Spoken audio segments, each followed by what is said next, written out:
আজ বানিয়ে ফেলবো মনোহারি চিকেন। কথা দিচ্ছি মন হরণ করবে এই মনোহারি চিকেন। তাহলে চলো তোমাদের শিখিয়ে দিই এই মনোহারি চিকেন রান্না। নিয়ে নিয়েছি 600 গ্রাম মতন চিকেন। এটা হলুদ গুঁড়ো, লাল লঙ্কার গুঁড়ো, কাঁচা লঙ্কা বাটা, আদা বাটা, সর্ষের তেল করে মেখে নেব। আমি বসিয়ে দিচ্ছি হাঁড়িটা।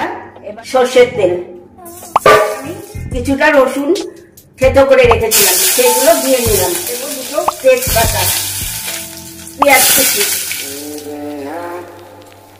1 চামচ নুন। পেঁয়াজগুলো কেমন রং পরিবর্তন হয়ে গিয়েছে। আর এই সময় দিয়ে নেব আমি আগে থেকে ঘষে রাখা ছোট একটা টমেটো। এটাকে আমি ঢাকা দিয়ে দেব, আর ঢাকা দিয়ে দিয়েই এটাকে আমি পুরোটা তৈরি করে নেব। এই দেখো চিকেন থেকে কেমন জল বেরিয়েছে, কিন্তু আমি মাঝে মাঝে নেড়ে নেড়ে দেখবো, কিন্তু ঢাকা দিয়ে দিয়েই করবো।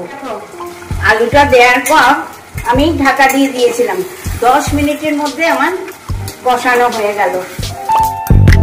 1 চামচ কাশ্মীরি লঙ্কার গুঁড়ো, আর দেব গরম মশলা, 1/2 চামচ ঘি। এবার আমি এটাকে নাড়াচাড়া করে আবারও ঢাকা দিয়ে দেবো। দেখো 20 মিনিটের মাথায় আমার মনোহারি চিকেন রেডি।